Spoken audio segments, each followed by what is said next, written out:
Olá, para continuar nossa apresentação, eu vou falar agora do registro de representação semiótica da linguagem algébrica, referente à função do segundo grau, a função quadrática. Eu sou o aluno Diogo Miguel Batalha da Silva, meu número de matrícula institucional é o que está informado na tela, e sou do curso de Licenciatura em Matemática, da turma do primeiro semestre de 2021. O contexto trabalhado durante a apresentação vai ser o de supermercado, e o aplicador deste trabalho é o professor Dr. Francisco das Chagas Mendes dos Santos, da disciplina de Matemática Elementar 1. Eu vou dar continuidade ao nosso mapa mental estruturado. Eu vou apresentar algebricamente a representação semiótica natural materna e ainda vou dar introdução aos subtópicos zero da função, ou raízes, valor máximo e mínimo e vértice. Para iniciar minha apresentação, é importante ressaltar uma fala de Raymond Duval, do seu artigo científico Registro de Representação Semiótica e Funcionamento Cognitivo do Pensamento. Sua fala é a seguinte: tais atividades devem ser mobilizadas concomitantemente no processo de ensino e aprendizagem para que um conceito matemático seja compreendido. Apesar dos objetos matemáticos serem abstratos, a atividade cognitiva sobre esses objetos só é possível por meio das representações semióticas. E as transformações de representações transitam por essas diferentes atividades cognitivas, são vitais à atividade matemática. Nessa fala, ele expressa a importância de sua teoria na aplicação da matemática. Duval acredita que existem 4 tipos diferentes de registros para os sistemas de representações semióticas, e um deles é o simbólico, que corresponde ao algébrico e ao numérico. E por esse motivo, essa minha apresentação está diretamente ligada com a apresentação da representação numérica. Como eu já disse, eu vou dar introdução em alguns assuntos para que eles sejam tratados e convertidos posteriormente na apresentação. Agora vou mostrar a conversão feita a partir da representação natural materna, expressando o modelo ou fórmula da função que estamos estudando. Bem, vamos considerar que DOM-F é o conjunto numérico domínio da função, CDF é o conjunto numérico contradomínio da função e IMF é o conjunto numérico imagem da função. Sejam o domínio e o contradomínio de f contidos no conjunto dos números reais, chamamos de função quadrática ou função do segundo grau, já que se trata de uma função polinomial de grau 2. A aplicação de f, domínio de f em contradomínio de f, o que ocasiona na fórmula f de x igual a ax elevado a 2 mais bx mais c, tal que x pertence aos reais associado ao elemento ax elevado a 2 mais bx mais c, pertencentes aos reais, em que a, b e c são constantes reais dadas, ou seja, coeficientes, e a é diferente de zero. Também o domínio, que corresponde ao eixo das abscissas ou eixo x, pertence aos reais. E também a imagem, que corresponde ao eixo das ordenadas, ou eixo y, a imagem de f, pertence aos reais também. Logo, o modelo matemático, a fórmula, é f de x igual a ax elevado a 2 mais bx mais c. Vou agora falar do vértice e do valor máximo e mínimo. Bom, o vértice da parábola corresponde ao ponto em que o gráfico de uma função do segundo grau muda de sentido. O valor máximo e mínimo coincidem com o vértice de uma parábola e são, respectivamente, o ponto mais alto e o ponto mais baixo que uma parábola pode atingir. É interessante observar que há uma certa previsibilidade da parábola, de acordo com o coeficiente a. De acordo com o sinal do coeficiente a da função do segundo grau, a parábola poderá apresentar sua concavidade voltada para baixo ou para cima.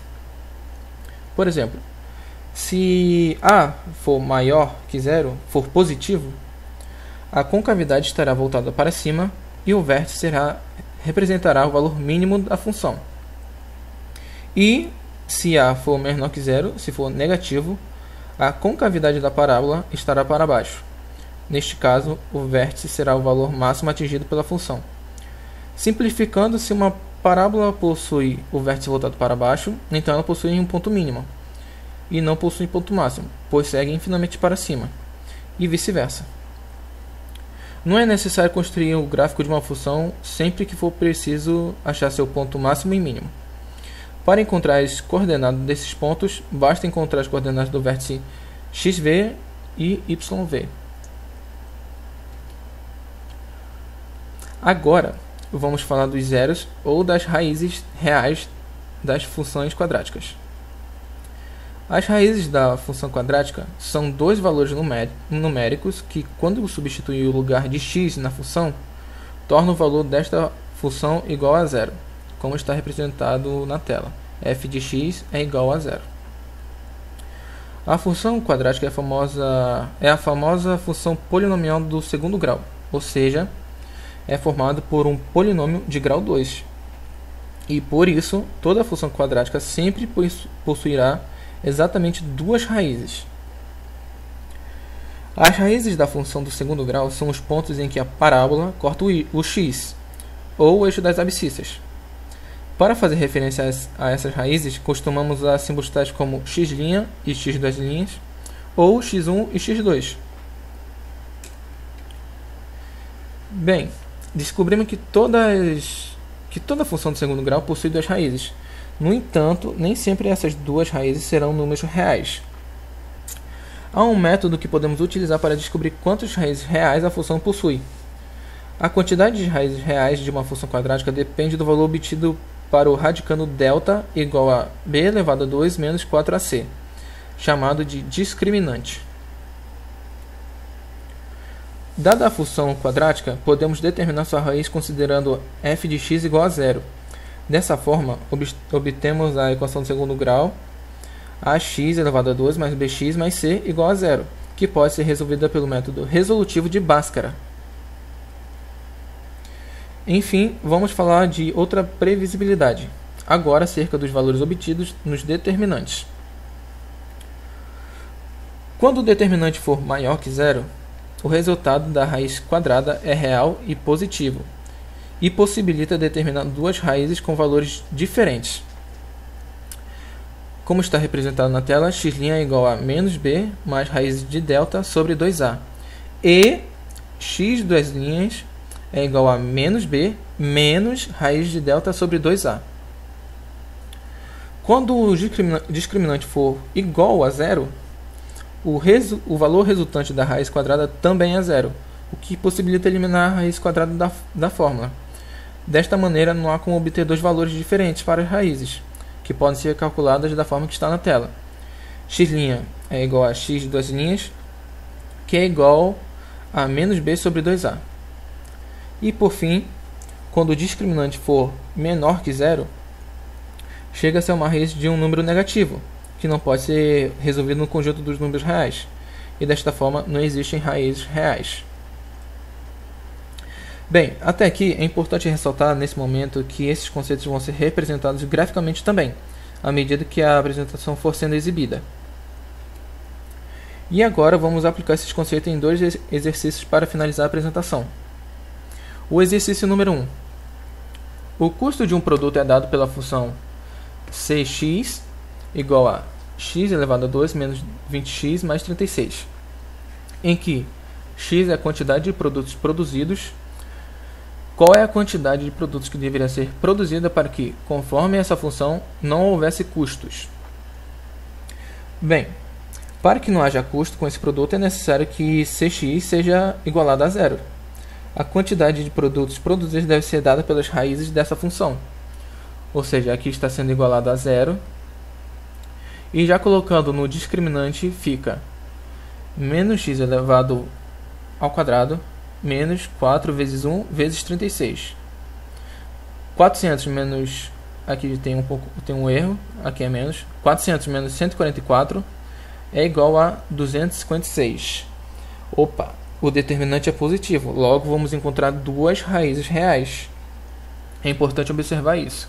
Continuando a conta, x é igual a menos 20 mais ou menos raiz de 256 sobre 2 vezes 1. X é igual a 20 mais ou menos 16 sobre 2. E aqui ocasiona as duas raízes reais. em que x' é igual a 20 mais 16 sobre 2, isso resulta em 36 sobre 2, que resulta em 18. E x' é igual a 20 menos 16 sobre 2, que é igual a 4 sobre 2, que resulta em 2. Bem, concluímos então que, caso fosse possível, a produção de 2 ou de 18 desses produtos resultaria em nenhum custo de produção. Agora vamos para o exercício número 2. Uma empresa de chocolates consultou o gerente de produção e verificou que existem 5 tipos diferentes de barras de chocolate que podem ser produzidas, com os seguintes preços no mercado.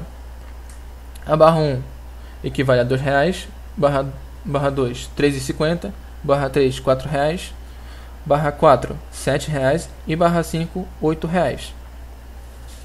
Analisando as tendências do mercado, que inclui a quantidade vendida e a procura pelos consumidores, o gerente de vendas da empresa verificou que o lucro L com a venda de barras de chocolate é expresso pela função L de x é igual a menos x elevado a 2 mais 14x menos 45, em que x representa o preço da barra de chocolate. É uma questão interessante sobre maximização. Perceba que a função lucro é uma parábola com coeficiente A negativo, logo com concavidade voltada para baixo, o que implica ter um ponto de máximo. Esse ponto máximo é o vértice da parábola, que possui coordenada. A empresa decide investir na fabricação da barra de chocolate cujo preço praticado no mercado renderá um maior lucro. Nessas condições, a empresa deverá investir na produção de qual barra? Bem, aqui o que nos interessa na questão é o XV, né? Então, vamos aplicar na fórmula os valores, que fica, relembrando a fórmula, é XV igual a menos B sobre 2A. Já substituindo os valores, fica XV é igual a menos 14 sobre 2 vezes menos 1, que resulta em menos 14 sobre menos 2, o que resulta em 7. Ou seja, é necessário investir na barra 4, que custa R$ 7,00, que trará o lucro máximo. Aqui estão as referências bibliográficas usadas para construir esses slides. E essa foi a minha apresentação e espero que tenha gostado.